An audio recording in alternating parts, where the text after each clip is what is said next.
os homens, tornando-os mais unidos na ascensão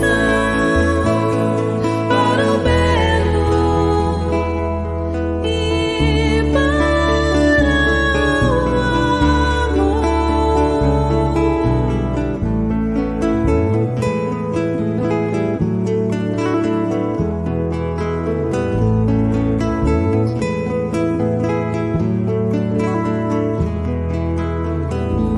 nessa castalha eterna da harmonia transborda a luz excelsa da poesia que a terra toda inunda de esplendor e luz das esperanças espargindo sobre os homens, tornando-os mais unidos na ascensão para o belo e para o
Boa noite a todos, sejam bem-vindos à sala virtual do IGESE, em parceria de transmissão com a Rádio Web Fraternidade, Rede Amigo Espírita, e Centro Espírita Chico Xavier aqui de Santos, onde estudamos a obra Mecanismos da Mediunidade, pelo espírito de André Luiz, psicografia de Chico e Valdo Vieira, com nosso amigo, nosso professor, Otacílio Rangel. Seja bem-vindo, professor Otacílio. Muito boa noite. Boa noite, Ronaldo. Boa noite a todos que estão já conosco. É uma alegria a gente estar aqui junto nesse dia memorável, né, que nós vamos encerrar o estudo do livro Mecanismo da Mediunidade.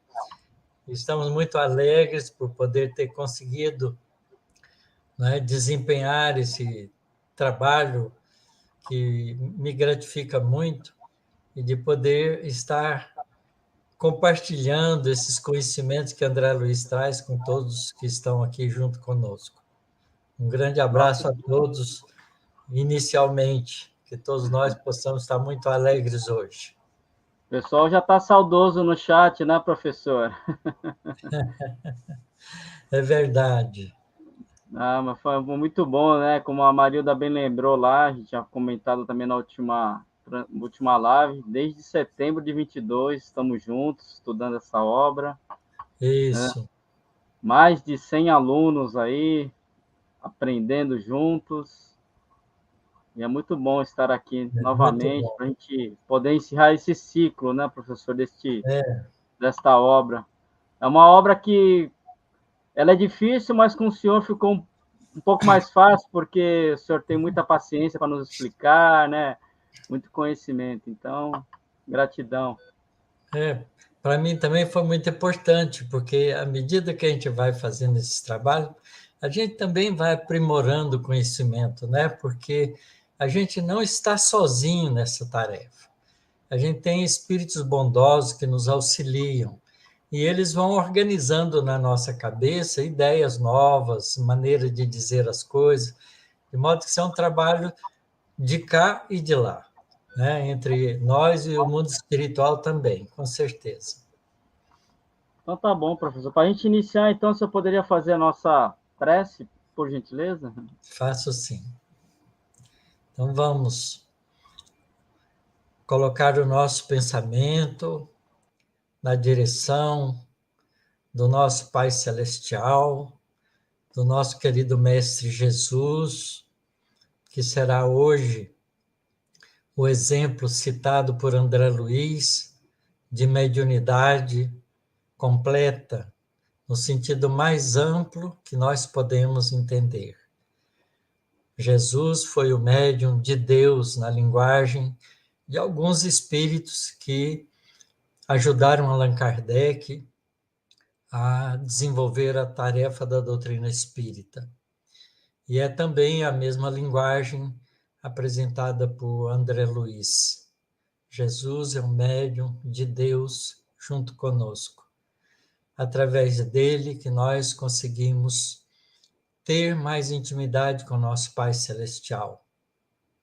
E é assim, Senhor, que nós nos dirigimos ao nosso Mestre Jesus, a Ti, nosso Pai Celestial, a fim de podermos desde já agradecer de todo o nosso coração a oportunidade que tivemos de passar tantas semanas juntos aqui, esse grupo de pessoas com pensamentos voltados para os interesses do conhecimento espiritual, de termos podido vibrar juntos sentimentos positivos, auxiliando-nos a nós mesmos, mas também a todos aqueles que puderam se beneficiar de nosso sentimento conjunto de pessoas, de espíritos que querem o bem da Terra. Ampara-nos sempre, Senhor, em nossas jornadas, que nós possamos fazer bom uso desse aprendizado que concluímos hoje e que possamos ainda ter disposição para continuar aprendendo e servindo sempre. Abençoe-nos, Mestre, e a nossa gratidão por tudo que temos recebido. Que assim seja. Que assim seja. Então vamos lá, professor. Hoje, capítulo 26, Jesus e mediunidade. Isso. Muito bom esse capítulo. Então vamos lá. Jesus e mediunidade. Ele começa nesse capítulo, olha como André Luiz é muito interessante, um espírito assim muito fraterno com todos nós.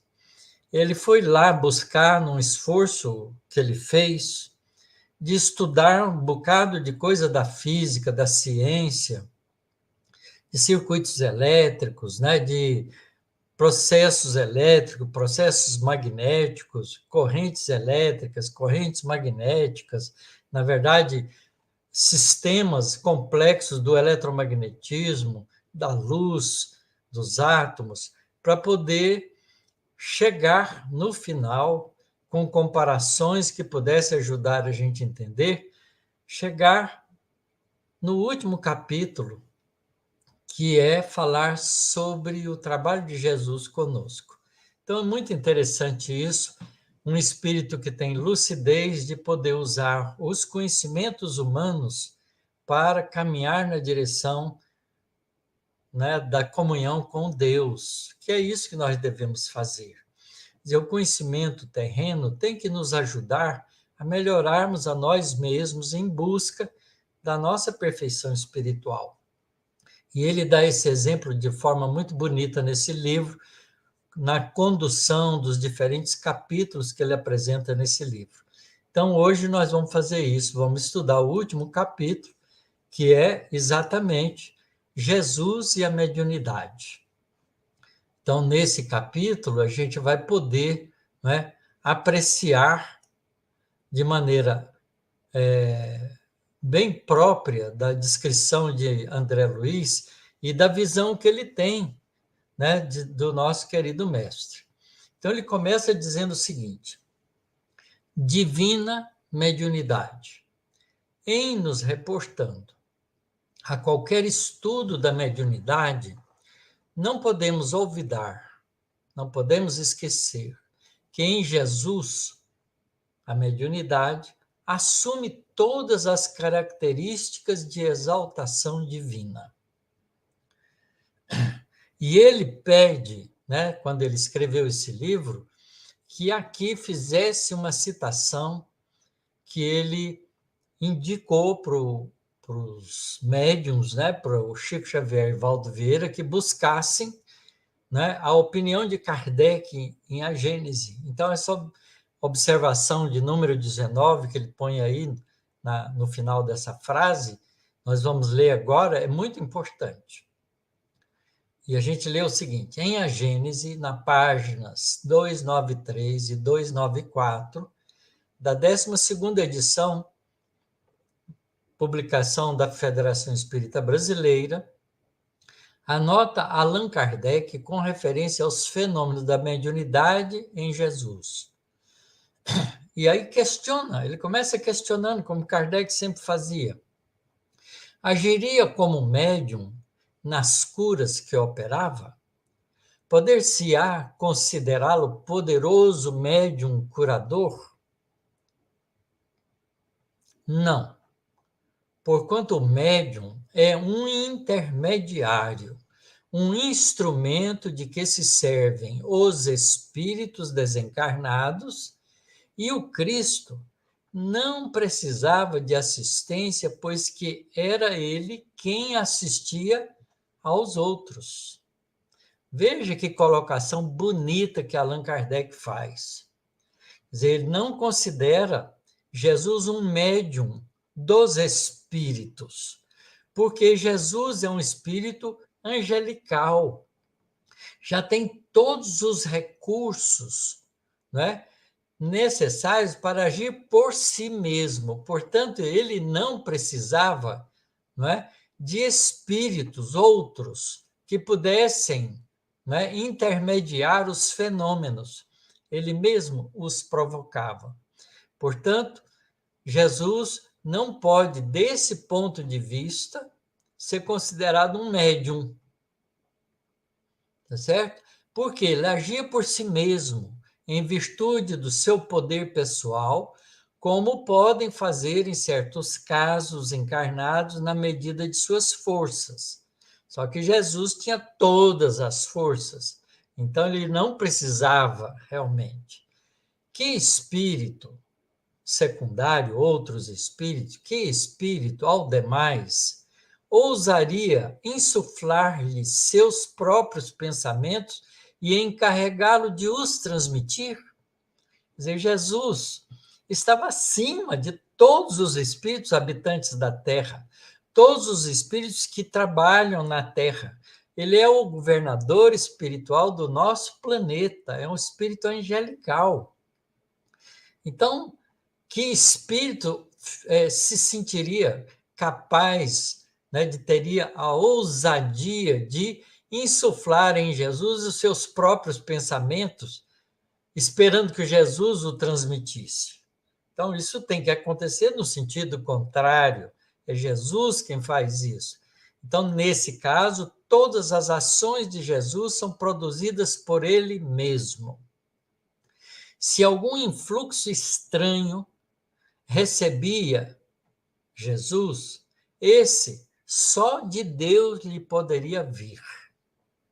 Olha que conclusão maravilhosa que Kardec chega na Gênese, nessa análise que ele faz lá na Gênese. Se algum influxo psíquico, mental, estranho, poderia Jesus receber, esse só de Deus lhe poderia vir. Então, segundo definição dada por um espírito, comunicação mediúnica para Kardec, esse espírito diz que Jesus era o médium de Deus. Muito boa essa observação feita por Allan Kardec e tão preciosamente colocada por André Luiz aqui nesse livro.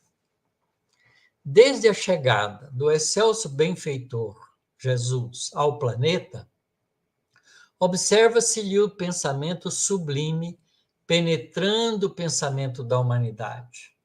Dir-se-ia que no estábulo onde ele nasceu, se reúnem pedras e arbustos, animais e criaturas humanas, representando os diversos reinos da evolução terrestre, para receber-lhe o primeiro toque mental de aprimoramento e beleza. Olha, essa descrição do nascimento de Jesus na manjedoura, no estábulo, entre pedras e arbustos, animais e criaturas humanas, os pastores, né, e sua própria família, né, cada um desses elementos representa os diversos reinos da evolução terrestre, mineral, vegetal, animal e humano. Então, se reúnem ali para receber de Jesus o primeiro toque mental de aprimoramento e beleza.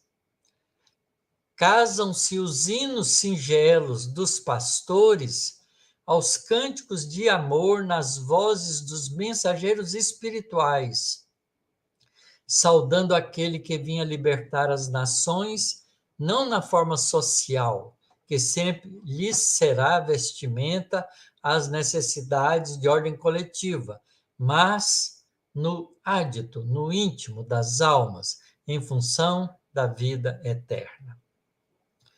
Então, Jesus veio falar à nossa alma, a todos nós, como espíritos imortais. Antes dele, grandes comandantes da ideia haviam pisado o chão do mundo, influenciando multidões. Guerreiros e políticos, filósofos e profetas alinhavam-se na memória popular das histórias de todos os povos, recordados como disciplinadores e heróis, mas todos desfilaram com exércitos e fórmulas, enunciados e avisos, em que se misturam retidão e parcialidade, sombra e luz, porque todos eles foram ainda espíritos em desenvolvimento, portanto, ainda com aquisições a conquistar, por isso sujeito a erros. Ele chega, Jesus, sem qualquer prestígio de autoridade humana, nasce numa manjedoura, mas com a sua magnitude moral, imprime novos rumos à vida, por dirigir-se, acima de tudo, ao espírito, em todos os climas da terra. E é assim que a gente tem que ler o Evangelho de Jesus, ler como espírito, porque Jesus, em todas as suas lições, se dirige ao espírito que nós somos, não aos homens e mulheres com seus problemas transitórios e passageiros da vida material, mas a nós, os espíritos, com os problemas profundos da espiritualidade em desenvolvimento. Muito bom isso também.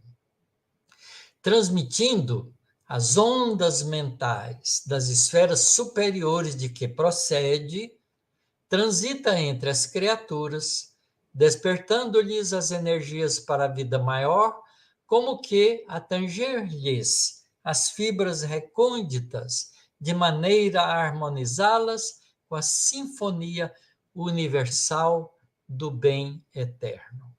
Quer dizer, Jesus vem trazer a mensagem universal, não a mensagem para a Terra, mas a mensagem universal que a Terra precisava, que nós, os habitantes do planeta, precisamos para nos tornarmos, seguindo essas lições, cidadãos cósmicos, espíritos universais. Também veja que a percepção, a sensibilidade de André Luiz é maravilhosa. Médiuns preparadores. Jesus precisou de auxiliares? Sem dúvida. Porque Jesus utilizava os homens para ensinar os homens. Então, ele teve um grupo de espíritos que nasceram na mesma época que ele, para trabalhar a implantação do reino de Deus nos nossos corações aqui na Terra. Médiuns preparadores. Quem são eles? Para recepcionar o influxo mental de Jesus, o Evangelho nos dá notícia de uma pequena congregação de médiuns à feição de transformadores elétricos conjugados para acolher-lhe a força e armazená-la de princípio, antes que se lhe pudessem canalizar os recursos. Veja só, Jesus utiliza de médiuns para secundar a tarefa para nós, mas ele era o médium de Deus. E longe de anotarmos aí a presença de qualquer instrumento psíquico menos seguro, do ponto de vista moral, encontramos importante núcleo de medianeiros desassombrados na confiança e corretos na diretriz, no comportamento da vida. Informamos-nos, assim, nos apontamentos da Boa Nova de que Zacarias e Isabel, os pais de João Batista, precursor do médium divino, eram ambos justos perante Deus, andando sem repreensão em todos os mandamentos e preceitos do Senhor. Isto é, Zacarias e Isabel, que era prima de Maria de Nazaré, eram dois espíritos encarnados que vieram com a missão de receber como filho João Batista, que veio junto com Jesus para ajudá-lo na tarefa, preparando os homens, despertando-os para compreender Jesus. Zacarias e Isabel eram ambos justos, pessoas corretas, dignas, honradas, que seguiam os ensinamentos espirituais, que seguiam sem repreensão todos os mandamentos e preceitos do Senhor, andando, vivenciando, agindo cotidianamente. Que Maria de Nazaré, a jovem simples de Nazaré, que acolheria o embaixador celeste nos braços maternais, se achava em posição de louvor diante do eterno Pai. Quer dizer, Maria de Nazaré é um espírito que nasce com a missão honrosa de receber Jesus nos braços como filho e apresentá-lo à humanidade inteira. Era uma mulher simples, jovem ainda, mas profundamente dedicada aos valores espirituais.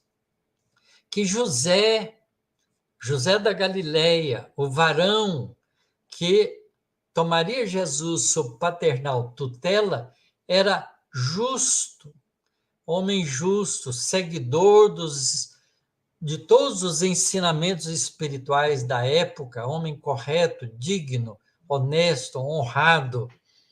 É importante a gente salientar isso. Que Simeão, o amigo abnegado, que o aguardou em prece durante longo tempo e que reconhece em Jesus o enviado de Deus, era justo e obediente a Deus. E que Ana, a viúva que o esperou em oração no templo de Jerusalém por vários lustros, por vários anos.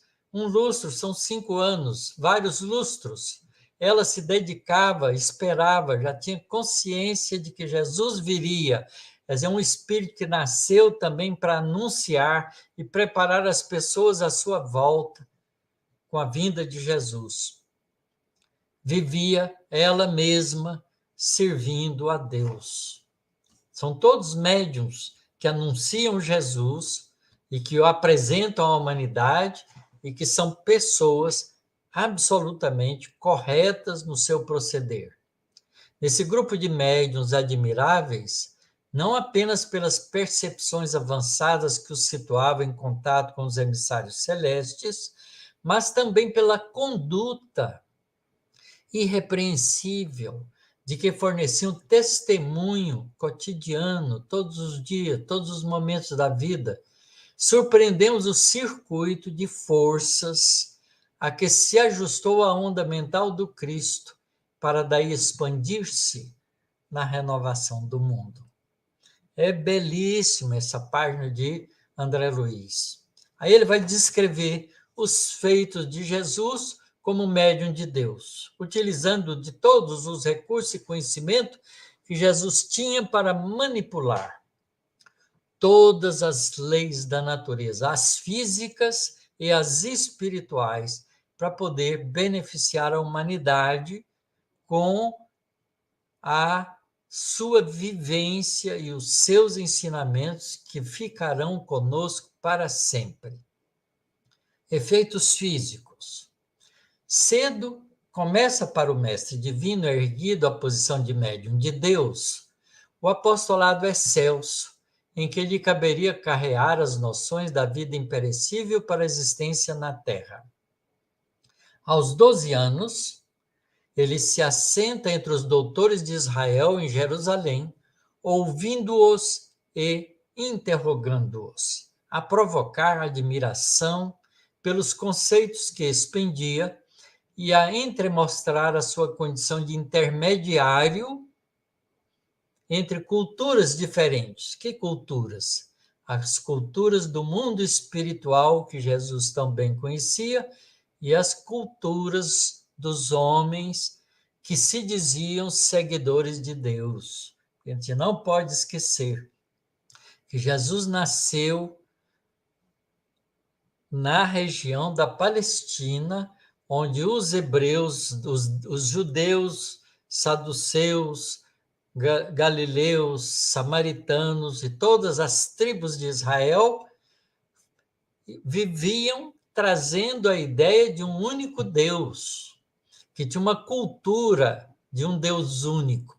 E Jesus, então, enriquece essa cultura, trazendo a cultura do mundo espiritual, e já aos 12 anos inaugura esse trabalho. Iniciando a tarefa pública na exteriorização de energias sublimes, vamos encontrá-lo em Caná da Galileia, oferecendo notável demonstração de efeitos físicos, com ação à distância sobre a matéria, transformando a água em vinho nas bodas de Caná. E aqui tem a citação para vocês que quiserem ler lá no Evangelho de João, no capítulo 2, versículos de 1 a 12, a descrição da experiência de Jesus transformando água em vinho, e o vinho da melhor qualidade, a pedido de sua mãe. Mas o acontecimento não permanece circunscrito ao âmbito doméstico, porquanto evidenciando a extensão dos seus poderes associados aos concurso dos mensageiros espirituais que de ordinário lhe obedeciam às ordens e sugestões, nós o encontramos de outra feita a multiplicar pães e peixes no topo do monte para saciar a fome da turba inquieta que lhe ouvia os ensinamentos e a tranquilizar também a natureza em desvario, quando os discípulos assustados lhe pedem socorro diante da tormenta, da tempestade, né, que abalam a confiança dos seguidores de Jesus, dos discípulos de Jesus. E aqui eu gostaria de lembrar, quando André Luiz traz isso aqui como um efeito físico, onde Jesus multiplica pães e peixes, ele fez isso materialmente, além de oferecer pães e peixes espirituais.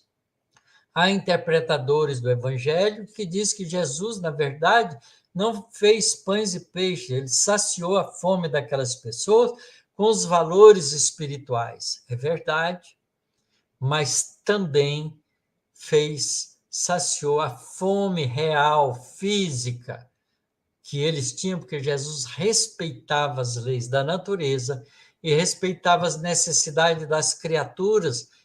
3.000, 5.000 pessoas em volta dele, quando ele produz os pães e os peixes em 2 vezes, em 2 situações diferentes.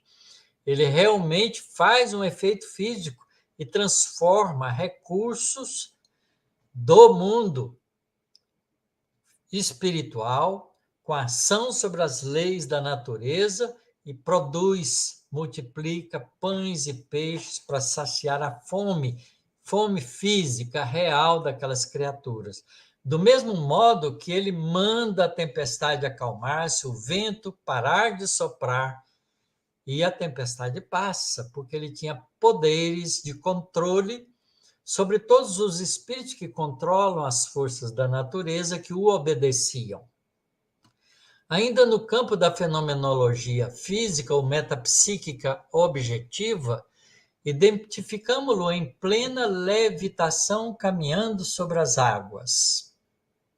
Está lá descrito por Marcos no capítulo 6, versículo 49 e 50.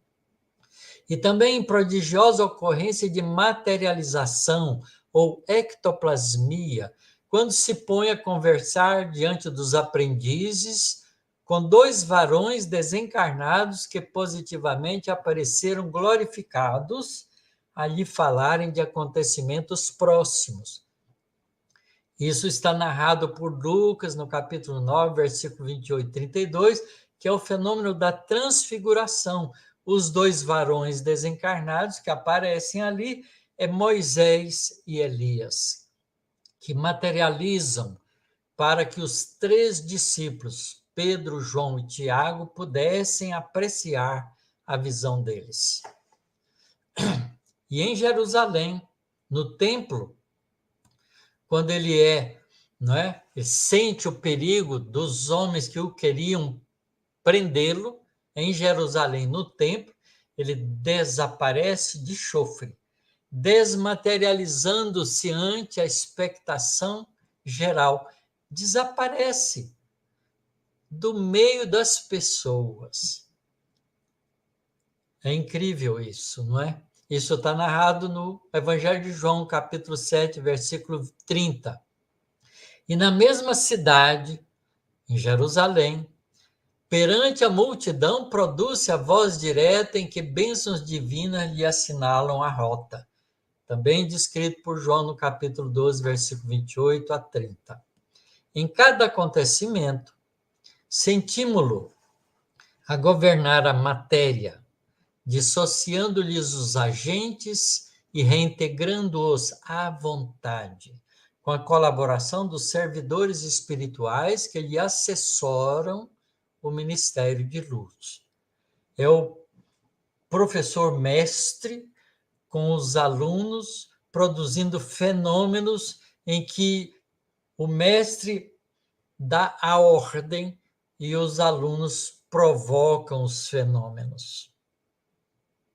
Jesus dava a ordem mental de controle sobre as coisas e os espíritos realizavam as tarefas por ele, porque um espírito da grandiosidade de Jesus nem precisava fazer, porque ele estava tendo sob o seu comando amoroso e bom uma pleiade de espíritos executores da vontade de Deus expressa pelo pensamento de Jesus.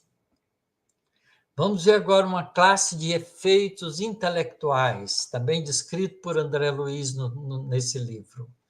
No capítulo dos efeitos intelectuais, ou se quisermos nas provas da metapsíquica subjetiva, que reconhece a inteligência humana como possuidora de outras vias de conhecimento, além daquelas que se constituem dos sentidos normais, reconhecemos Jesus nos mais altos testemunhos. A distância da sociedade hierossolimita vaticina os sucessos amargos que culminariam com a sua morte na cruz. Essa palavra estranha que vocês estão vendo aqui, hierossolimita, significa aqueles que nasceram em Jerusalém. Quem nasce em Jerusalém é hierossolimita. Tá certo? Essa é a palavra, não é estranha que se dá a quem nasce na Palestina, principalmente em Jerusalém, na cidade de Jerusalém. Então, a distância da sociedade constituída pelos descendentes, pelas pessoas que nasceram em Jerusalém, ele, né, fala dos sucessos amargos que ele teria que passar e que culminariam com a sua morte na cruz.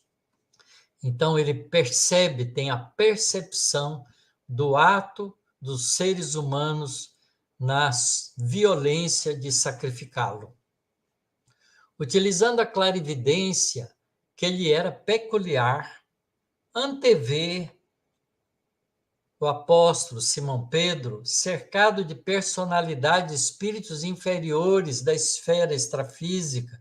Personalidades inferiores da esfera extrafísica são os espíritos inferiores que envolveram Simão Pedro.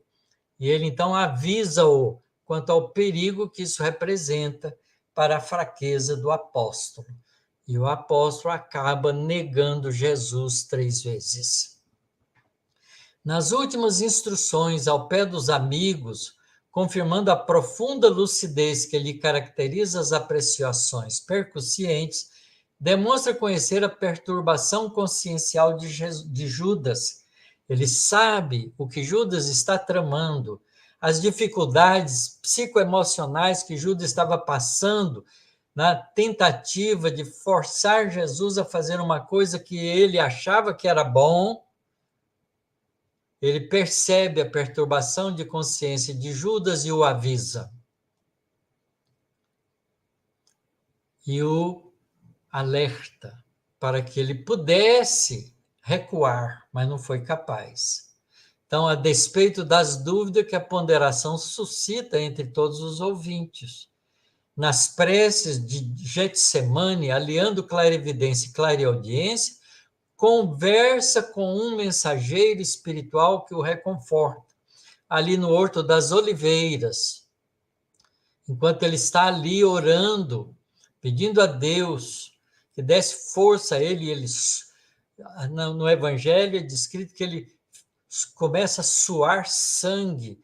Então, um anjo, um espírito superior, provavelmente tão superior quanto Jesus, porque esses espíritos não trabalham sozinhos, vem e o envolve em consolação, não é? Para que ele tivesse na carne a força necessária para suportar tudo com a profundidade de amor que Jesus dedicava a todos nós. Então, ele conta com a amizade do mundo espiritual também, que é importante, é um exemplo de humildade de Jesus junto de nós, contar com o auxílio daqueles outros que podiam ali estar junto com ele, numa experiência tão difícil.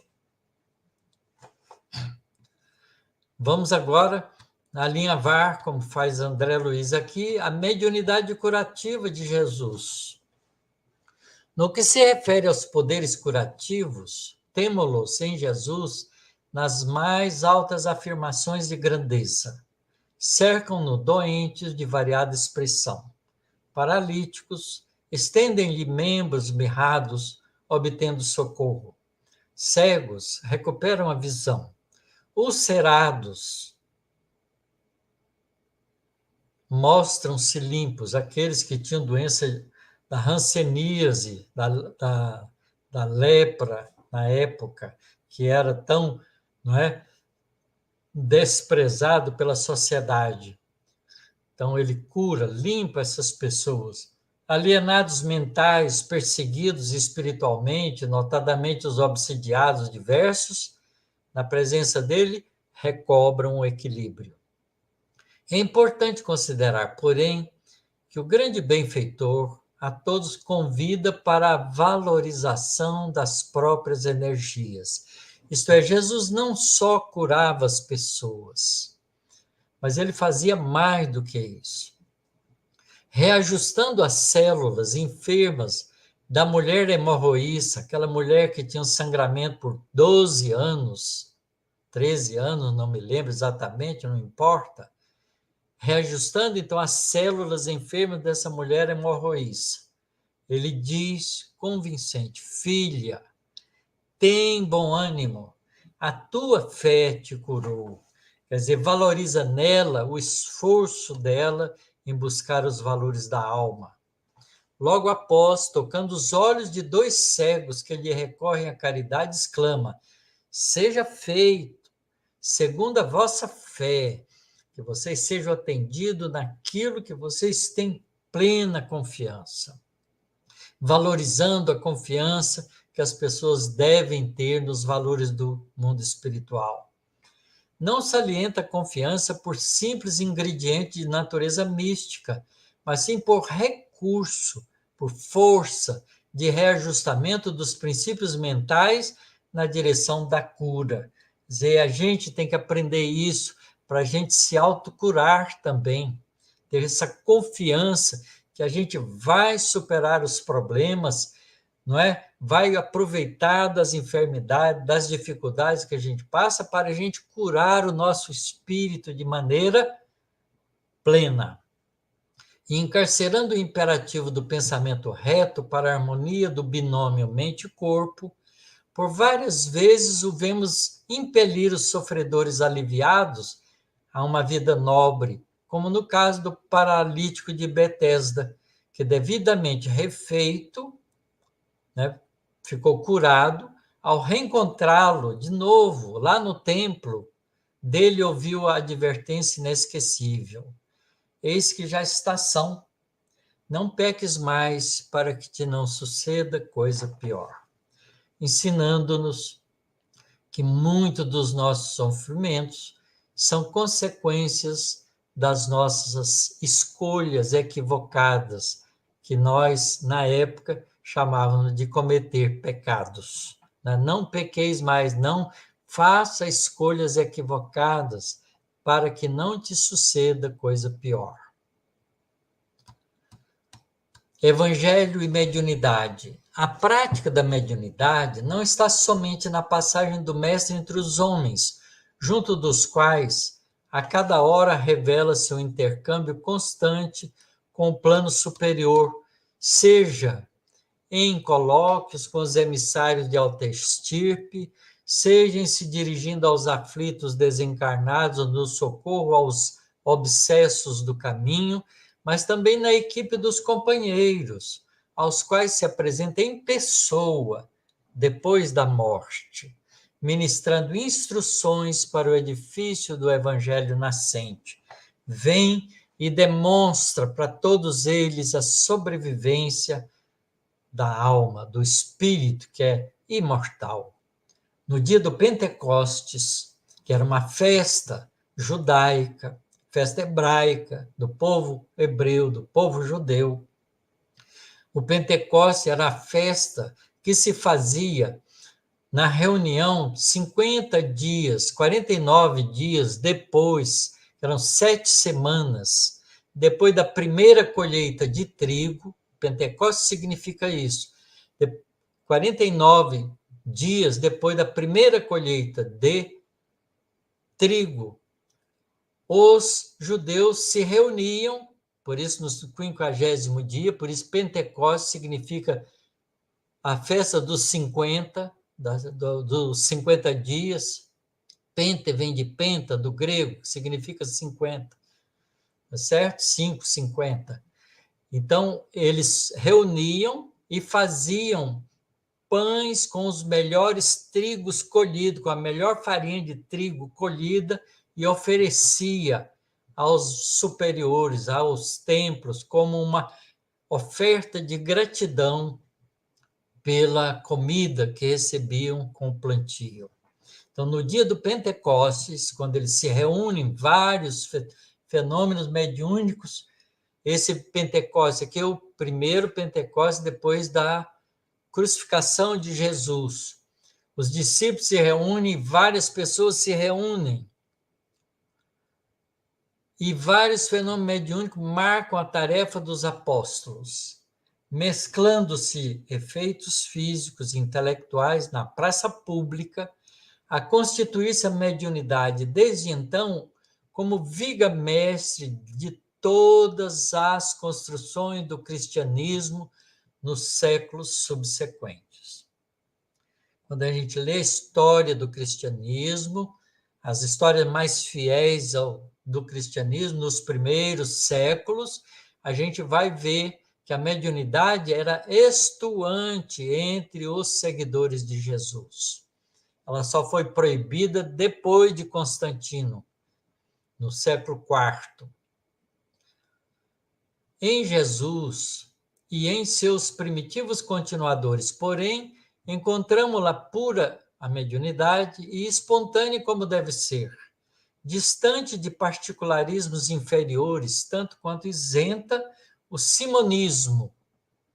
Neles mostram-se os valores mediúnicos a serviço da religião cósmica do amor e da sabedoria, na qual os regulamentos divinos em todos os mundos, em todos os planetas do universo, instituem a responsabilidade moral segundo o grau de conhecimento, situando-se desse modo a justiça perfeita no íntimo de cada um, para que se outorgue isso ou aquilo a cada espírito de conformidade com as suas próprias obras. Essa é a justiça plena. O Evangelho, assim, não é o livro de um povo apenas. Gente, preste atenção nesse trecho.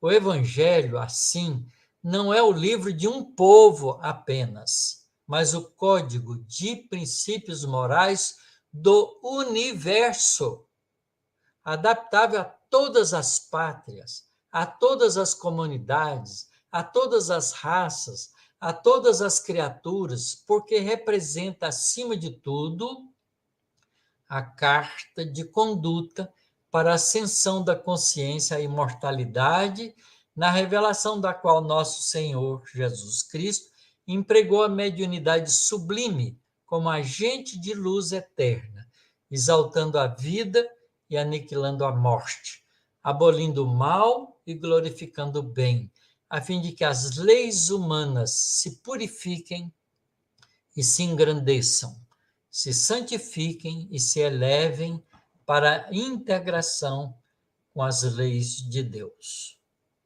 Esse é o fim do livro. Que coisa maravilhosa é esse texto de André Luiz. É belíssimo esse capítulo final, onde a gente vê André Luiz trazendo a figura da fenomenologia mediúnica a serviço do bem, para a evolução do ser humano, para que ele, o ser humano, se descubra plenamente espírito e se torne um cidadão universal. É para isso que a gente estuda mediunidade. Vamos conversar. Que aula, hein, professor? Estamos aqui embevecidos. André Luiz aqui é brilhante. Não, é assim, o capítulo, né, ele coloca muitas passagens que eu acredito que todos nós já conhecemos, mas a colocação que o senhor dá outra conotação assim no nosso raciocínio, pelo menos para mim, porque eu conhecia todas as passagens que o André Luiz comentou, mas a forma que o senhor nos coloca, nos explica, assim, deixa mais lúcida, né, as passagens, porque a gente conhece todas, né, mas, nossa, é muito diferenciado mesmo. É muito diferenciado. Você falou certo. Realmente, André Luiz aqui, ele acendeu a alma dele quando escreveu esse texto.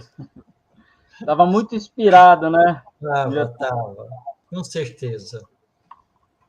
O professor, tem uma pergunta aqui da Alga. É a primeira e única que chegou por enquanto. O pessoal ainda está, né, elaborando. Mas ela perguntou logo no começo.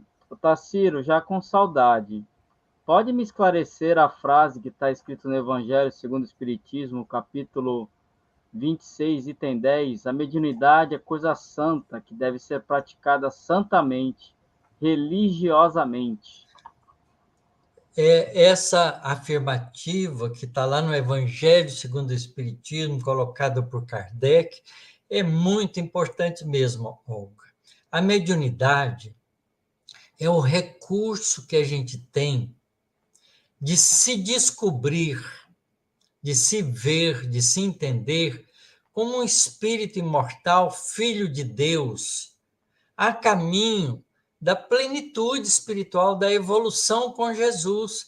Por isso ela deve ser exercida, praticada, estudada santamente, isto é, com os melhores propósitos morais, comportamentais que a gente deve ter. É esse o significado. Mediunidade não deve ser exercida por simples curiosidade. Ela é um exercício de convívio com o mundo espiritual. E se a gente faz isso com valores morais equilibrados, o nosso convívio será com espíritos bondosos que estão nos dando as mãos para que a gente suba mais depressa.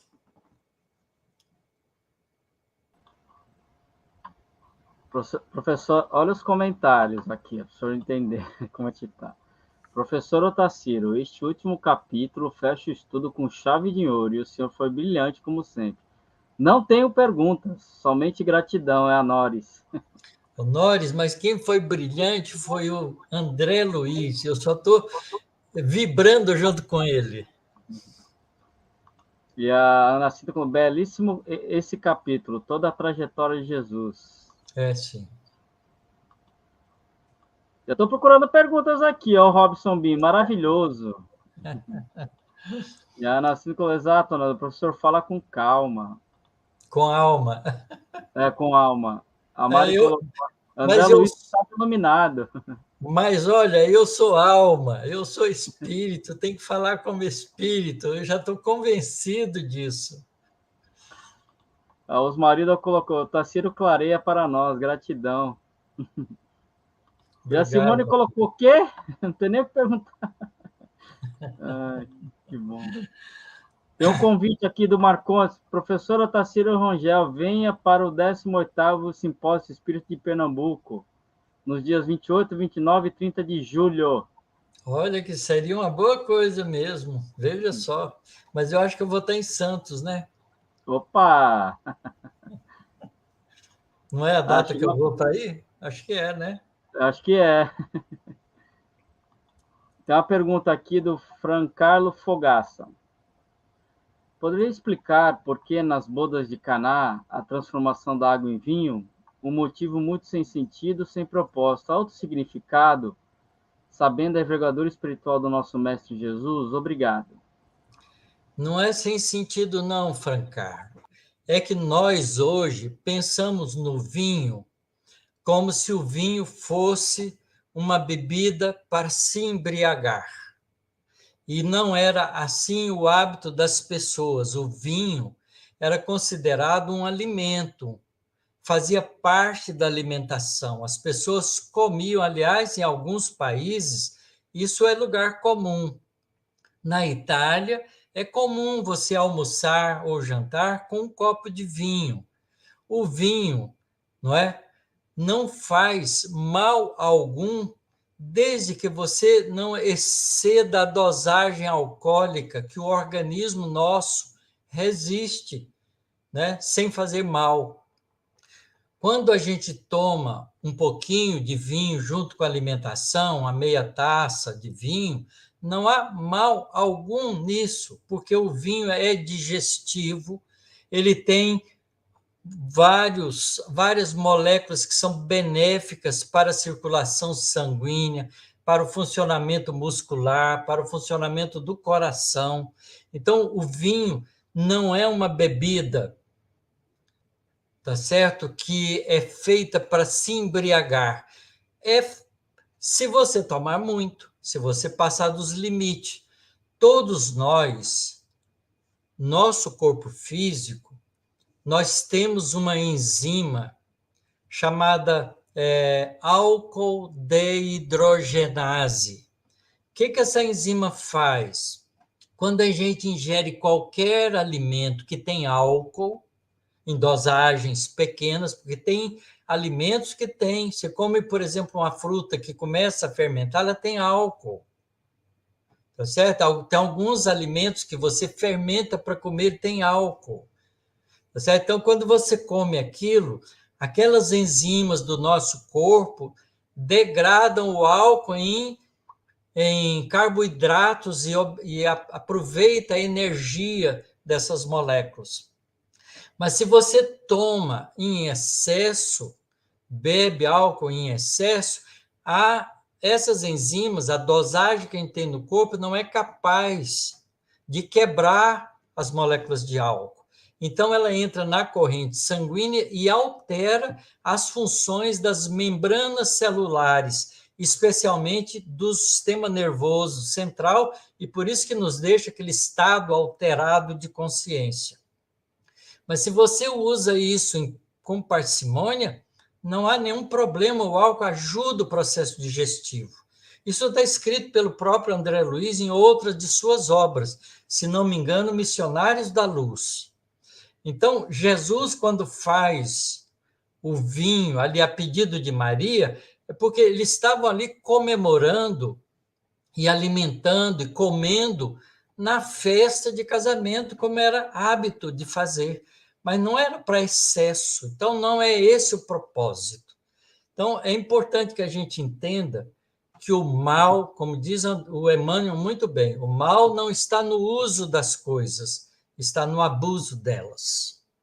Então, a gente precisa aprender, não é, a não criar condicionamentos agressivos sobre as coisas se a gente não entende elas com cuidado. A gente tem que aprender a usufruir das coisas da vida material com equilíbrio, e utilizar os recursos da vida material para crescermos como espíritos imortais que somos. É esse o propósito da vida no corpo físico, ajudar a gente a progredir mais depressa. Então, é o equilíbrio que é importante. E Jesus não fez nada para o desequilíbrio. Ainda mais que ele fez um vinho de melhor qualidade do que o vinho que os homens faziam. Foi o que o senhor colocou, o senhor salientou bem, o melhor vinho, né, poderia ser feito. Professor Adiná colocou uma pergunta aqui. O Taciro, Pedro poderia ter mudado sua atitude quanto à negação? Jesus o havia alertado. Poderia, se ele deixasse de ser tão impulsivo como ele era. Mas a gente não muda de repente, Diná. Não é? Pedro era um espírito impulsivo, decidido, queria fazer logo as coisas. E era apaixonado pelo que ele fazia. E quando a gente tem esse tipo de comportamento, a gente não mede as nossas ações e, às vezes, age por impulso. E aí, por impulso, a gente mostra o atraso que a gente ainda se encontra.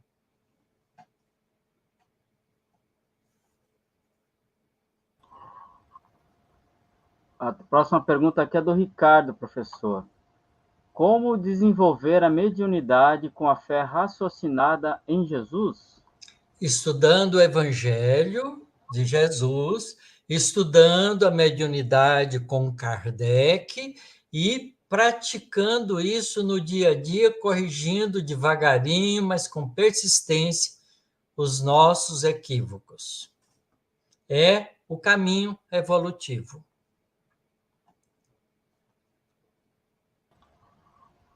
Professor, o Anselmo ele colocou uma colocação aqui no livro Boa Nova, tem um capítulo exclusivo dessa passagem. Tem. Eu estou lendo. Tem mesmo, tem várias. A negação de Pedro é uma lição linda de se ler em Boa Nova. E tem pergunta agora, professor. Vamos lá. Apoio a colega Norris. Professor, estamos levitando pelo término desse estudo. O que perguntar, eu não sei. a não ser qual será o próximo livro e quando será.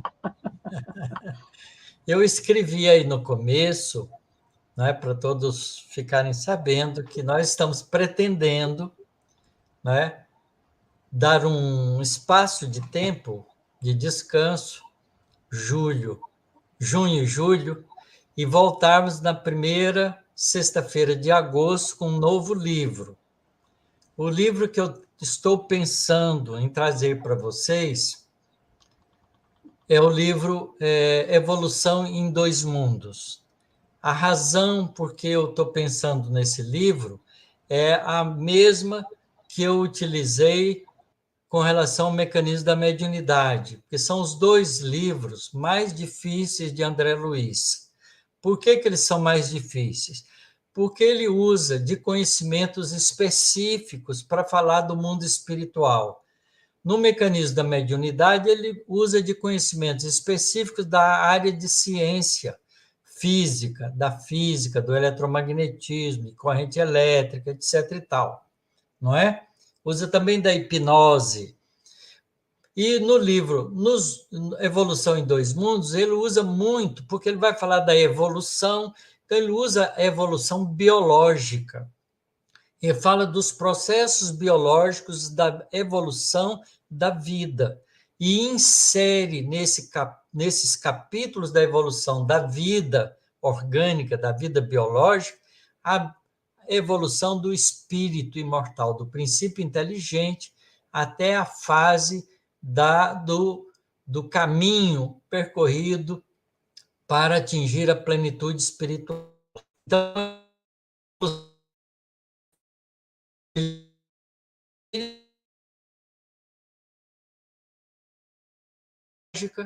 a gente, então, precisa de esclarecer esses pontos da biologia que nem todo mundo conhece. Então, por isso que eu pensei nesse livro.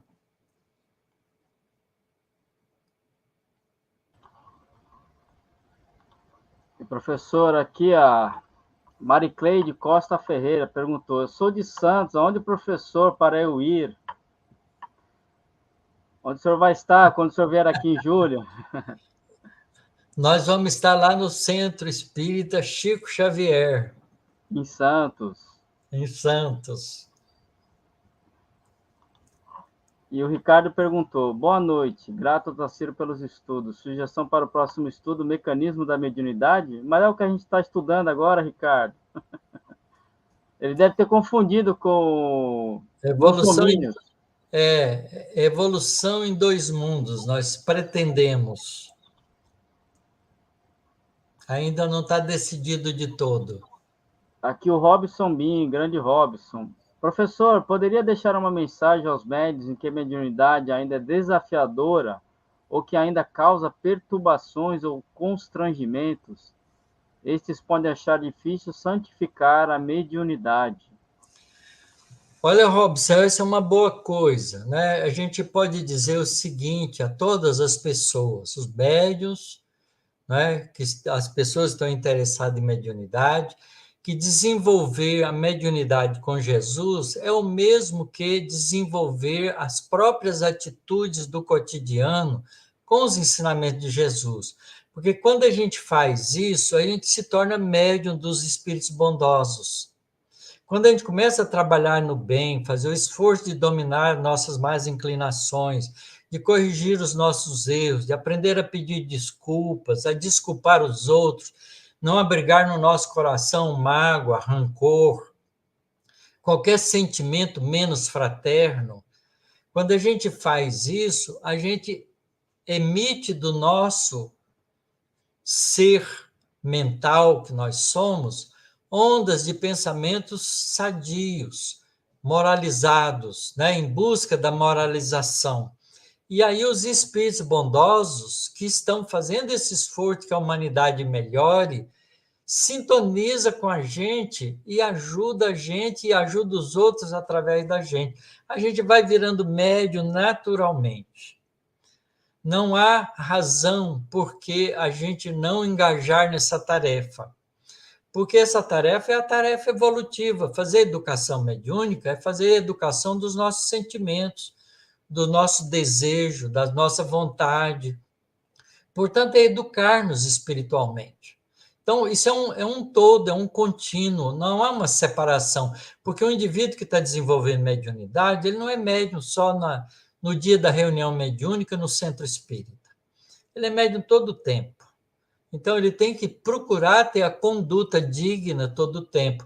E esse esforço é um esforço de perseverança. A gente não consegue de uma vez, mas a gente vai conseguindo um pouco de cada vez, até que numa vida inteira a gente consegue. Olha só, Paulo, o apóstolo Paulo, quando ele começou nas tarefas espirituais, nas tarefas do evangelho, ele fala uma frase que é marcante.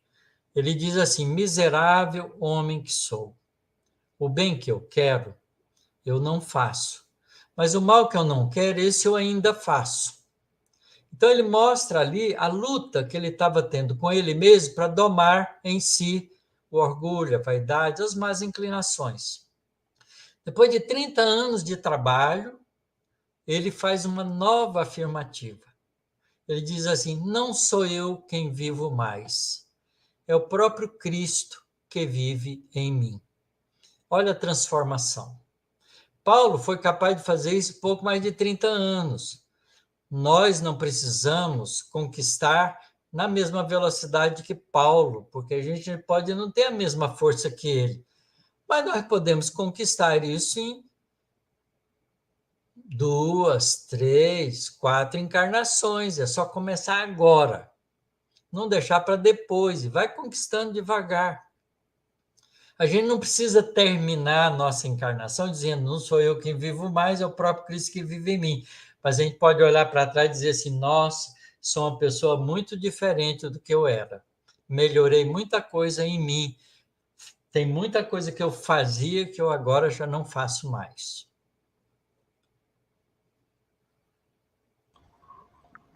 E, professor, tem uma pergunta aqui de casa. A Ana colocou aqui, ó. Jesus disse: podeis fazer isso e muito mais, no que se referia a questões da mediunidade.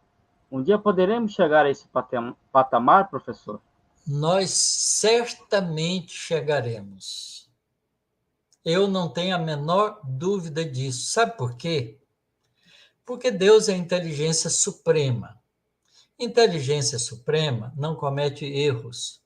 Então, Deus não iria criar-nos para o insucesso. Ele nos criou para o sucesso. Aposta em nós. Deus confia em nós e sabe que nós, cedo ou tarde, porque cedo ou tarde é nossa medida, não é a medida de Deus, estaremos comungando com Deus como um espírito angelical. Porque essa é a nossa caminhada. É esse impulso que Deus nos dá dentro de nós, a vontade de ser feliz, de querer ser bom, querer ser melhor, de querer amar todo mundo. Nós vamos conseguir isso. Nós é que somos apressados, achamos que isso a gente pode conseguir de uma hora para outra, de um ano para o outro. Não é assim. A gente gasta muitas encarnações. Quantas encarnações a gente gastou, desde o homem das cavernas, lá primitivo, do homem de Neandertal? Quanto tempo a gente gastou para chegar até aqui, chegar no estágio que nós estamos hoje? 400 mil anos. Em 400 mil anos, nós deixamos de ser homens de Neandertal para ser homens quase civilizados que nós somos hoje. Mais 400 mil anos, nós já seremos espíritos maravilhosos. Não tenhamos dúvida disso, Ana. Nós todos seremos um dia espíritos angelicais, companheiros, irmãos, em consonância com Jesus. Um passe de mágica. Trocamos aqui rapidamente. Obrigada, professor, pelo esclarecimento. A Sônia Dantas colocou assim: professor, esses espíritos justos, Zacarias, Isabel, Maria, José, faziam parte da humanidade da Terra ou vinham de outras pátrias? Eu quero crer, Sônia, que eles já eram espíritos bastante adiantados. Provavelmente, se eram da Terra, eram os espíritos que conseguiram progredir mais rapidamente. Mas se não eram da Terra, não importa isso, porque eram espíritos solidários com a Terra, portanto, da equipe de Jesus, que trabalha com Jesus na evolução do nosso planeta desde muitos e muitos séculos. Portanto, de alguma maneira estão ligados a nós. Aí a Iaponira, né? Iaponira Oliveira, ela fala assim: nos explique melhor a finalidade da mediunidade? A finalidade da mediunidade em nós é fazer em nós o nosso crescimento espiritual rumo a Deus. Porque o intercâmbio nosso com os espíritos superiores facilitam a nossa evolução. E, por outro lado, a gente tendo mediunidade a serviço do bem, a gente pode fazer uma ajuda, uma caridade imensa aos espíritos que são mais atrasados do que nós, porque nós podemos ajudá-los. Então, a mediunidade é um recurso de crescimento espiritual. A finalidade da mediunidade é conhecer a nossa realidade espiritual e crescer com ela.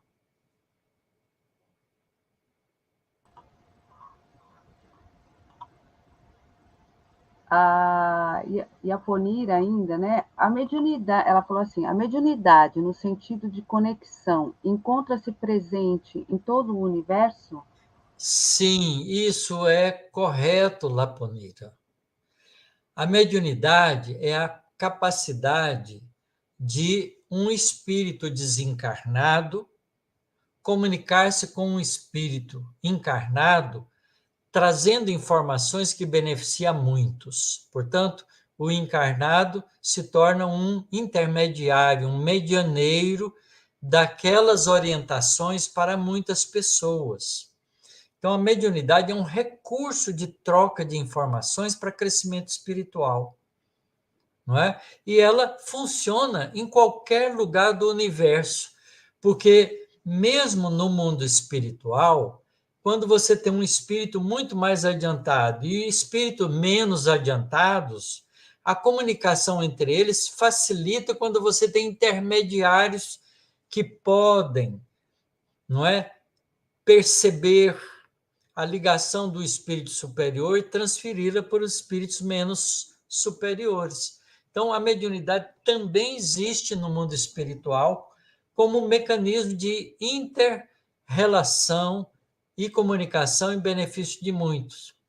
Médium é um indivíduo que se torna instrumento entre duas realidades diferentes, uma mais avançada e outra menos avançada, para que beneficie a menos avançada coletivamente. Esse é o significado mais amplo que a gente pode dar de mediunidade. A Ana Sintra, ela pergunta assim: algumas pessoas não estudam a doutrina por medo de desenvolver a mediunidade. Pode comentar, professor? Em princípio, uma coisa não tem relação direta com a outra, mas tem uma relação indireta. Quando a gente estuda a doutrina espírita, a gente vai conhecendo as leis que regulam o mundo espiritual e as leis que regulam a interação do mundo espiritual com o mundo físico. Vai compreendendo o significado da vida física como um recurso de crescimento para a vida espiritual. E isso vai favorecendo na gente um convívio mais ou menos natural do pensamento espírita, do pensamento espiritual. E sem a gente perceber, a gente começa com mais facilidade entrar em comunicação com o mundo espiritual à medida que a gente avança nesse conhecimento e exerce esse conhecimento no cotidiano da nossa vida. Portanto, a gente estudar a doutrina espírita acaba levando a gente mais tarde, pode gastar 2, 3, 4 encarnações, para a gente adquirir recursos da mediunidade, mas até lá a gente já perdeu o medo.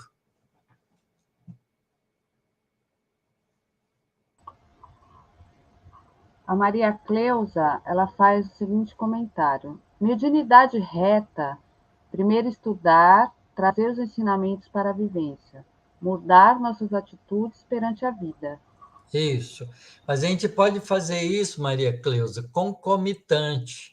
Porque se a gente está bem intencionado, está usando a própria vontade para estudar, aprender os ensinamentos e trazer para a vivência, a gente pode fazer isso também praticando a mediunidade simultaneamente. Uma coisa não impede a outra. São recursos que a gente pode desenvolver juntos. Eu faço isso desde os meus 20 anos de idade.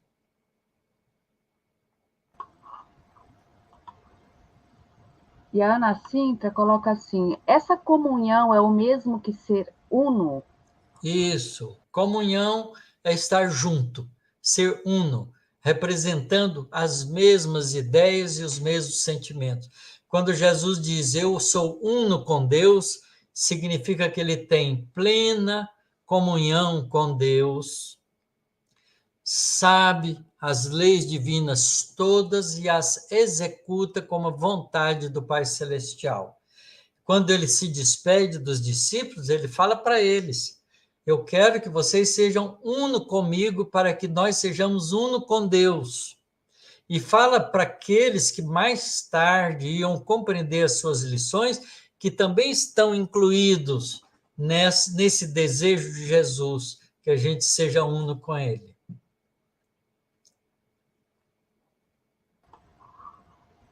O José Luiz Arantes colocou aqui assim: boa noite, professora Tassiro. Minha mediunidade está aflorando. Entro na sala de passe, o corpo tremendo.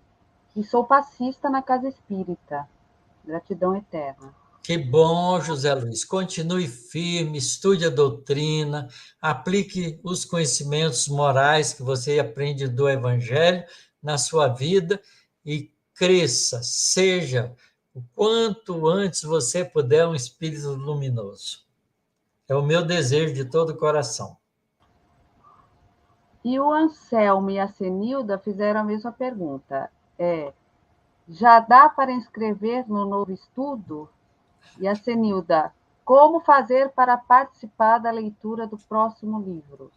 Nós vamos usar esse mesmo canal de comunicação. Vamos usar, não é, o IGESE, vamos usar aí o YouTube, todos esses companheiros que nos ajudam na transmissão desse estudo. Então, o sistema vai ser o mesmo que você está usando agora. E aqui a Helena, ela colocou assim: professor, você não só ensina, como também nos encanta, mostrando tão simplesmente a vida em si. Juntando prótons, nêutrons, elétrons, rouba de uns e compõe com outro. E esse Puffit aqui, olha nós. E Puffit, olha nós aqui. Helena, obrigado. Um beijo no seu coração. Deixa eu ver que tem mais uma aqui. É o Marcos coloca: BN, contudo, quem é visto e sofre é o corpo. Eu não sei o que ele está querendo dizer muito com isso. Ô, Marcos, explica um pouquinho melhor para nós aqui.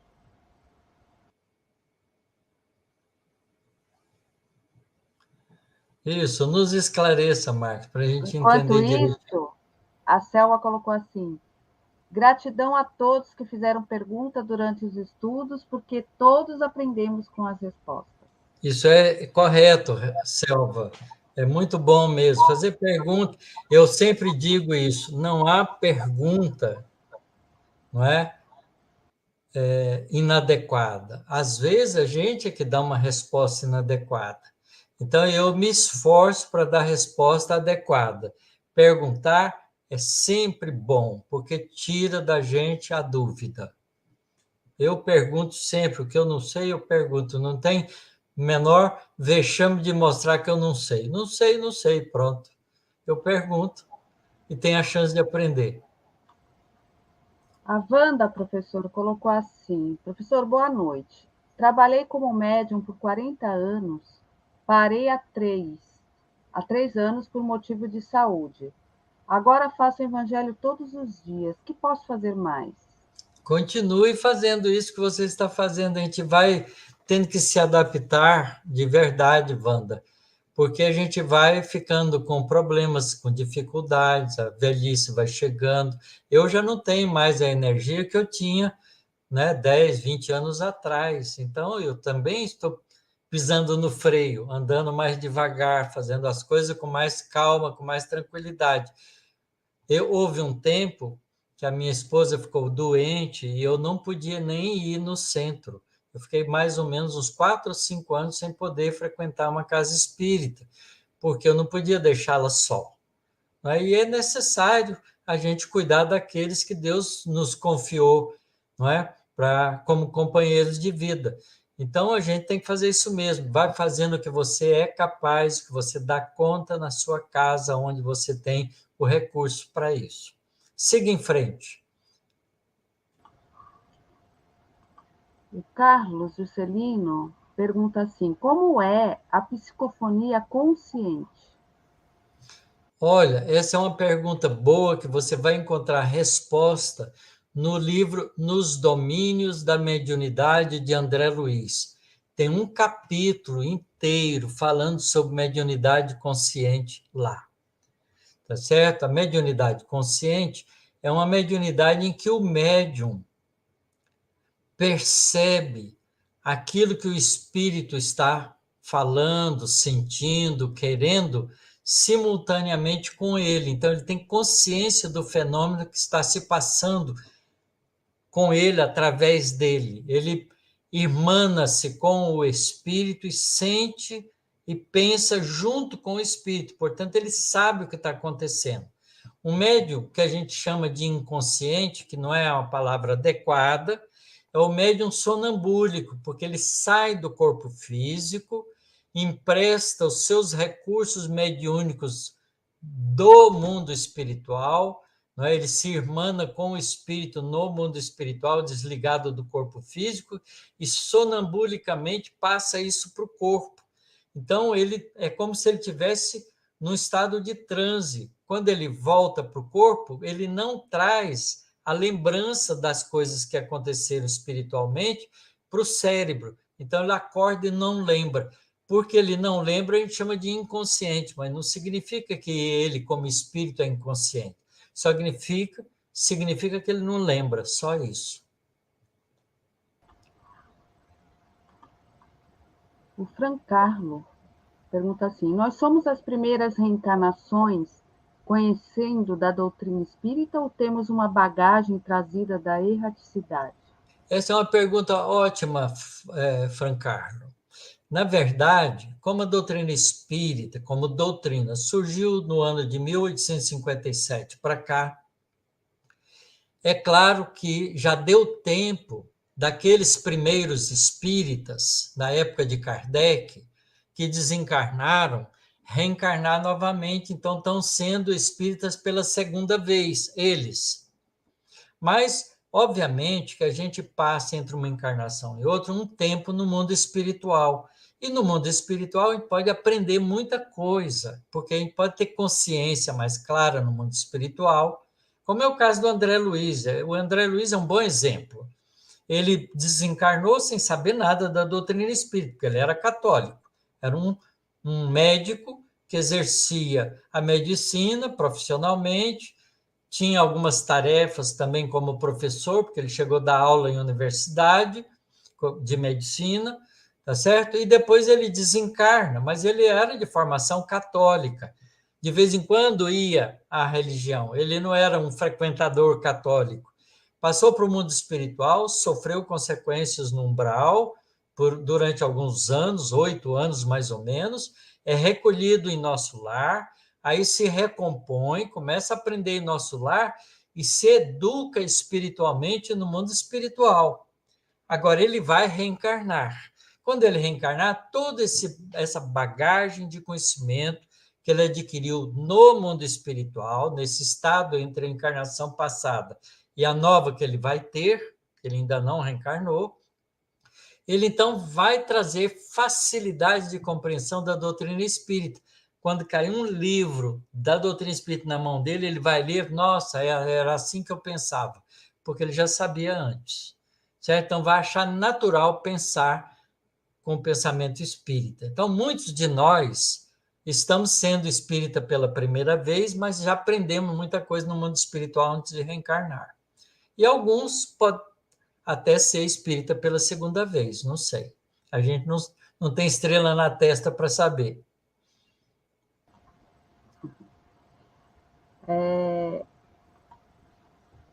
A Iaponira afirma: Kardec nos diz que todos somos médicos. É verdade. E é fácil de entender isso, Iaponira. Sabe por quê? É só você pensar assim. Como é que dois espíritos no mundo espiritual se comunicam um com o outro? Se você explicar isso, entender isso, você vai explicar que um espírito desencarnado pode comunicar com o espírito encarnado, porque o espírito encarnado tem os mesmos recursos do espírito desencarnado, só que está, de certa maneira, atordoado pela presença do corpo físico. O corpo físico é uma espécie de atordoamento das faculdades espirituais. Quando a gente reencarna, quando a gente nasce no corpo físico, a gente deixa muitas das faculdades espirituais embotadas e expressando no corpo físico através dos sentidos físicos, da visão, audição, tato, olfato, gustação e uma percepção intuitiva. Tá certo? Então, quando um espírito se comunica com outro espírito, ele o faz porque ele tem o corpo perispiritual, que é um instrumento de comunicação e percepção no mundo espiritual. O corpo do espírito é o perispírito, como explica muito bem a doutrina espírita. Não é? As obras de Kardec explicam muito bem o significado do corpo espiritual. Então, quando a gente encarna, a gente continua tendo um corpo espiritual, só que ele está ligado fortemente, intimamente com o corpo físico. Então, ele está, de certa maneira, atordoado nas faculdades espirituais. Mas o indivíduo, quando ganha uma pequena emancipação do corpo físico, num estado de meditação, de êxtase, ou mesmo quando dorme, pode sair do corpo físico e entrar em contato com o mundo espiritual. E se traz a informação de lá, não deixa de ser médium. Então, todos nós somos médiums, porque todos nós temos a capacidade de fazer isso. Só que algumas pessoas têm essa facilidade de fazer isso muito espontaneamente, mesmo no estado de vigília, e então se torna um médium ostensivo, não um médium que tem o fenômeno da mediunidade mais ou menos corriqueiramente no cotidiano da vida. Mas por isso todos somos médiuns. Vou pular um pouquinho a ordem aqui, porque eu acho que está na sequência do assunto. O Cláudio Humberto falou: médium, intermédia, todos possuímos hipófise. Desculpa. Mas o que significa em O Livro dos Médiuns a expressão alguns há que nenhum rendimento tem da mediunidade? Na verdade, essa expressão, olha, esse negócio da hipófise aí não é muito assim. É a glândula que participa dos mecanismos de comunicação do mundo espiritual, que está no nosso cérebro, não é hipófise, é epífise ou pineal. É uma glândula que está um pouco acima da hipófise. A gente tem duas glândulas na estrutura central do nosso cérebro, tá certo? No tálamo, na região talâmica do nosso cérebro.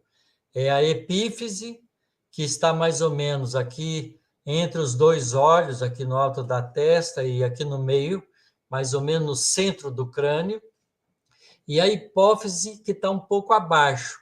Epi significa no alto, hipo no baixo. Epífise está mais alto, hipófise mais baixo. E a epífise é que é a mediunidade, que é a glândula que está intimamente ligado ao nosso centro coronariano espiritual. Portanto, ela é uma espécie de glândula que faz a transformação da energia espiritual do perispírito para o corpo físico. É o mecanismo de transdução energética do mundo espiritual para o mundo físico. A gente não sabe essas coisas direito, não, mas o André Luiz esclarece isso para a gente, tá certo? Agora, tem pessoas que são tão ligadas à vida material, tão preocupadas com a vida material, que embotam neles mesmos a percepção do mundo espiritual. Esses são os indivíduos que praticamente não têm sensibilidade mediúnica. É por causa da ligação com os interesses com a vida material, basicamente. A Cristiane falou assim: e quando sentimos a presença daqueles que desencarnaram de maneira positiva, nos acalmando, nos dando forças? Ai, que bom! São espíritos bondosos que estão nos ajudando. Entremos em sintonia com eles, aproveitemos as sugestões espirituais deles e agradeçamos a Deus por termos amigos generosos do mundo espiritual que nos ajudam assim. O Marcos, vamos ver se a gente consegue entender agora. Ele falou assim, né? Não vemos o espírito.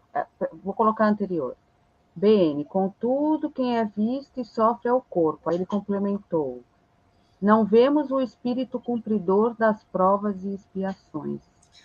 Bom, aí é um pouco disso, Marcos. O que acontece é o seguinte: como nós estamos no mundo de provas e expiações e provas, tanto faz, a ordem não importa muito agora, e quando a gente está no mundo espiritual e vai planejar uma nova encarnação, nós somos ajudados pelos amigos espirituais bondosos para planejar uma encarnação que leva em conta 4 atividades no mundo físico.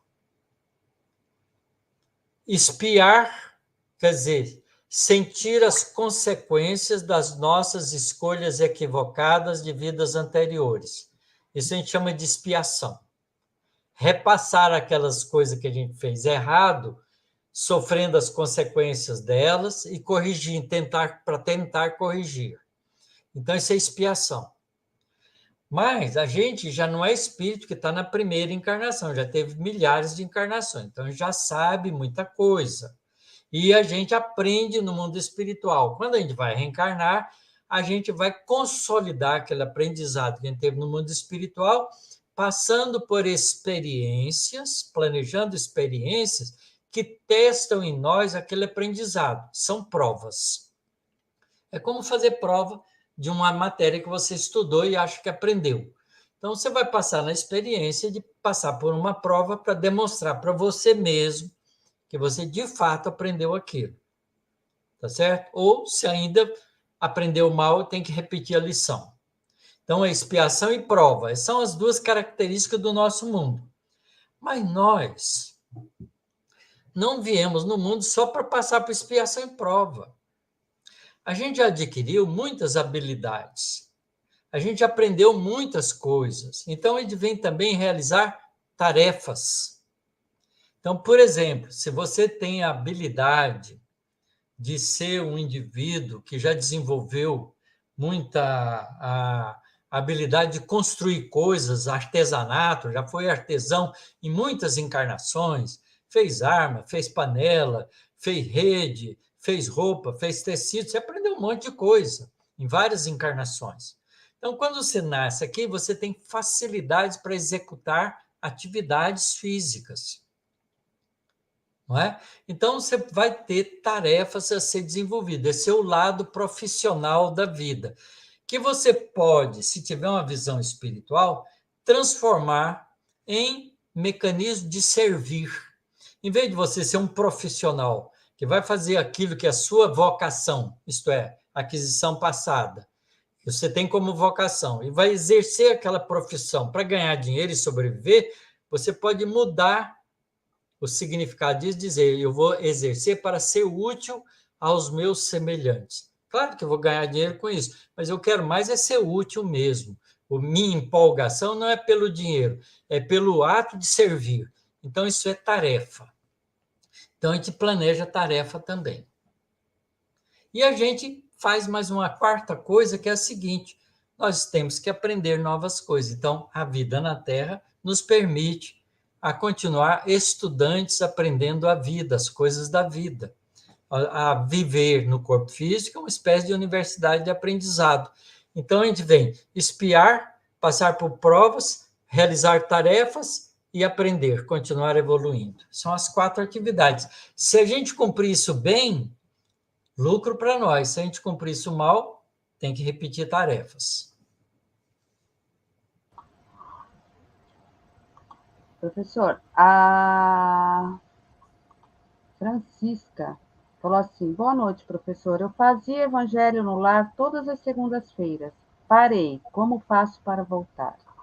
Comece de novo, marque um dia, marque um horário, escolha um livro, se quiser, comece pelo Evangelho segundo o Espiritismo, reúna você com você mesmo ou com alguma outra pessoa que queira, não é? Marcou às 8 horas da noite? Faz 8 horas da noite. Marcou às 9 horas da noite? Faz 9 horas da noite. Marcou toda quinta-feira? Faz toda quinta-feira. Marcou toda quarta-feira? Faz toda quarta-feira. Escolhe o dia, escolhe o horário, não é? Aí você, então, senta junto com a outra pessoa, em volta de uma mesa ou num lugar adequado, que você acha que vocês vão ter tranquilidade para isso, não é? Faz uma prece inicial, pede aos espíritos bondosos que ajudem a manter um ambiente saudável e tranquilo no estudo de vocês, abre o Evangelho ao acaso ou leia seguidamente, como quiser, leia uma página, converse em torno dela, procure explicar o significado daquilo, procure entender aquilo, faça uma conversação saudável em torno da página lida, não é? E depois faz uma prece de agradecimento e termina. Culto do Evangelho no lar, pura e simplesmente assim. Você pode fazer estudo só do Evangelho, se quiser pode fazer do Evangelho uma lição, depois algumas perguntas do Livro dos Espíritos, 3 perguntas por cada vez, 2 perguntas por cada vez. Se organiza como você quiser, mas faça regularmente, marcando um dia na semana e um horário, para que os espíritos bondosos organizem o tempo deles para participar com vocês, porque tem disciplina, eles têm outras coisas para fazer no mundo espiritual. Então, eles têm que reservar o tempo deles para vir. Então, tem que saber que o horário vai ser cumprido. O Saulo falou assim: boa noite. Há meses, ao acordar, senti torpor pelo corpo e não movia nenhum músculo. E veio uma mentora colocando a mão em minha testa, dizendo que não teria mais aquilo. É mediunidade? Não necessariamente, Saulo. A gente, quando dorme, a gente sai do corpo físico. Muitas vezes a gente desprende parcialmente do corpo físico, a gente fica ligado sempre. Porque se desligar completamente, o corpo morre. Então, a gente fica ligado pelo tal de cordão prateado, fica ligado no corpo físico. A gente sai, deixa o corpo deitado, dormindo lá na cama, e a gente sai. E vai vivenciar atividades espirituais de acordo com o interesse de cada um. Muitas vezes, quando a gente volta para o corpo, a gente não consegue voltar diretamente para o corpo. Então, a gente se sente ligado a ele, mas não consegue movê-lo. Então, dá uma sensação de que a gente não é dono daquele corpo, que ele não obedece a gente, como se ele tivesse anestesiado. Dá uma espécie de torpor, porque a gente não voltou ainda direito para o corpo físico. Então, a gente pode receber a ajuda de um espírito bondoso que cuida de nós, que nos ajuda a voltar para o corpo físico, e a gente volta. Se você tem isso com frequência, é possível que tenha algum desajuste qualquer que esteja te atrapalhando você voltar para o corpo físico. Tá certo? Então, peça ajuda com a prece aos espíritos, ao seu guia espiritual, ao seu anjo de guarda, que ele vai te ajudar e você vai voltar normalmente para o corpo físico. Tá certo? A Dilce falou assim: professor, o evangelho tem que ser no mesmo horário e quando não estamos em casa? Não importa, se você estiver no hotel, faz no hotel. Se estiver na casa de alguém que você tem a possibilidade de se isolar e fazer, você faz. Ou convida as pessoas se querem participar com você. Às vezes, você está na casa de alguém que gosta também, faz junto com eles. Aqui tem uma pergunta que o senhor já tinha respondido já. Que é assim, o Nelson Abdala falou: boa noite, por que Jesus iria transformar água em vinho? Qual o ensinamento? Nós já falamos O sobre senhor já isso. falou sobre isso, é só em respeito para falar que já está lá gravadinho. Ele, na verdade, atende a um pedido de Maria de Nazaré. Maria de Nazaré era amiga daquela família onde havia o casamento, as núpcias de Canaã. E Maria, então, sabia que Jesus tinha esses recursos, e ela, então, como acabou o vinho, não deu para todo mundo na festa, ela, muito amorosamente, pede a Jesus que resolvesse o problema, e Jesus, então, transforma a água em vinho, atendendo a ela. Agora, a Ana Sintra falou assim, falando em perguntas lá, né? Eu aproveitei bastante, perguntei muito. Verdade, Ana. Aí tem muitos agradecimentos aqui, professor. As suas respostas são sempre muito assertivas. Destaco aqui a resposta que o senhor deu sobre as finalidades da mediunidade. Resumindo, ajudar e ser ajudado. Isso. Ótimo, Ana Sintra. Aí tem aqui o José Luiz, gratidão eterna, professor Taciro, pelo incentivo dos estudos da doutrina espírita. Abraço, saúde e luz. Para você também, José Luiz. Obrigado. Aí a Ponira, parabéns pelo estudo, gratidão por compartilhar tantos ensinamentos. Deus abençoe. Abençoe a nós todos, minha amiga. A Antônia, queridos amigos, espero encontrar todos em agosto para os próximos estudos. Obrigada, Taciro, Ronaldo e Ana. Obrigado, Antônia. Vamos estar junto mesmo, Antônia Clara. A Olga, também aqui. Um abraço carinhoso a todos os companheiros do chat. Isso, obrigado pela parte que me toca. E a Maria Cristina aqui, gratidão, professora Taciro, Ronaldo e Ana, pela oportunidade de aprendizado. Deus abençoe e proteja. A você também, Mara. Ô, professor, tem uma colocação aqui de uma pessoa, que aí é mais para a gente esclarecer ela, então. Sim, É Fabiola com, não tem a ver com o estudo, tá? Com sim. paz diarista, né? Ela está pedindo, pelo amor de Deus, que alguém ajude com uma marmitex para os filhos. Não temos o que comer, em casa ou sozinha com meus filhos, esposo, faleceu no começo da pandemia de Covid, pego reciclagem, mas está difícil. Eu imploro, alguém me ajude, estamos com fome. De que cidade ela é e que lugar que ela se encontra? Então, por isso que eu estou falando, para ver que cidade que é, para ela falar, para a gente orientar dela Porque, em às algum. vezes, ela dizendo a cidade, alguém aqui que está no chat, que mora na cidade, vai lá e ajuda ela, leva comida para ela. Exato, então, por isso que eu comentei aqui, para ver se, apesar de não ser do estudo, né? Que a gente oriente aí, ou numa casa espírita também, que às vezes tem a distribuição de cesta básica, né, professor? Certamente tem algum centro espírita na cidade dela que pode estar ajudando ela com cesta básica. Isso. Se fosse aqui de Santos, eu orientaria aí lá no Chico para Então. E se conversar. for aqui em São Carlos, é só mandar o endereço para mim. Então tá bom. A Selva, Deus vai permitir que estejamos juntos em agosto. Até lá, paz a todos. Abraço fraternal, a gratidão aqui da Constância. A Obrigado. Valéria, nesse recesso, cuide do senhor direitinho. Estou me cuidando, estou aprendendo a fazer isso com cuidado, viu, Valéria? Então, professor, nós estamos encerrando. Vamos. Aqui, o pessoal já dando abraços, né? Então, pessoal, Que todo mundo fique em paz, tranquilidade. Aqueles que quiserem podem rever o estudo as gravações que ficaram guardadas no YouTube, né, na página do IGESE. Eu não sei se está na página do Chico Xavier também, está? Também.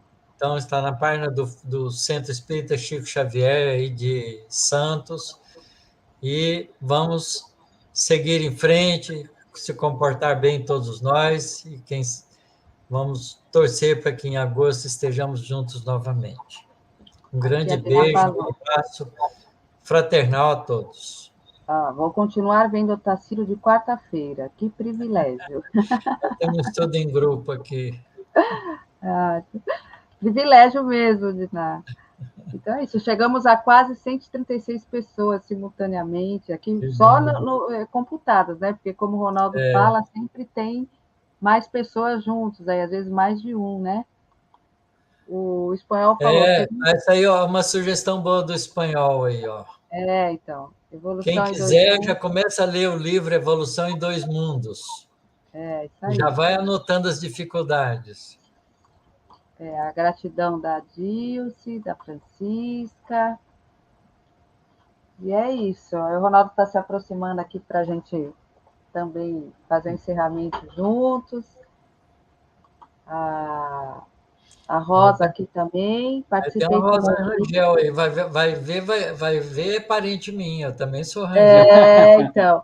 Diz que aprendeu muito aí como ouvinte. Muita paz. Amara, vou sentir falta das aulas, já com saudades até agosto. Agosto. Fran Carlos, muito obrigado por tudo. Nós que A agradecemos. Elaine, vamos fazer uma prece de agradecimento? Sim, vamos. Aprendi a gostar do professor com a Milena Cóssio. A Milena é nossa amiga querida também. Aí a Miriam, obrigada, passa rápido, logo estaremos juntos novamente. Isso, passa mesmo. É isso aí. Então. Ana, faz a prece para nós, então, Ana. Faço sim. Então, apenas gratidão. Agradecer primeiramente a Deus pela oportunidade de estarmos aqui nesta família espiritual, ligados com o coração, o pensamento. Agradecer a Jesus, nosso governador do nosso planeta. Agradecer aos espíritos bondosos, em especial a André Luiz e Valdo Vieira, que colocaram esta obra para que possamos, como foi dito pelo professor Otacílio, estarmos mais preparados, mais instruídos para os desafios de nossas vidas. Com tantos esclarecimentos, que possamos ter força e vontade para aplicar em nós, não apenas como palavras, mas como vivência. Que tenhamos a sabedoria para que no momento oportuno possamos lembrar de todos esses momentos que vivemos aqui, em conjunto, e representando a todos nós, alunos, agradecer ao professor Otacílio, que nos esclarece, que nos coloca e transforma as palavras que não entendemos de uma maneira mais fácil, para que possamos compreender. Agradecer ao IGESE pela oportunidade desses estudos, aos nossos parceiros amigos do Web Rádio Fraternidade, do Centro Espírita Chico Xavier, que é a união de todos nós que faz ser possível a continuidade desse aprimoramento de nossos espíritos. Continue conosco, Mestre Jesus, nos amparando e nos fortalecendo dia a dia, e até a próxima, no início de agosto, que estejamos aqui todos firmes, com o mesmo propósito, firmes, que assim seja. Sim, seja. Então, até logo, meus amigos. Boa Até o noite. dia 4 de agosto, onde retornaremos com o livro Evolução em Dois Mundos, certo, professor? Na graça de Deus. Esse é o propósito. Estaremos todos juntos. Tchau. Um abraço, fique com Deus. Tchau, até breve. Muito obrigado a todos. Tchau, tchau.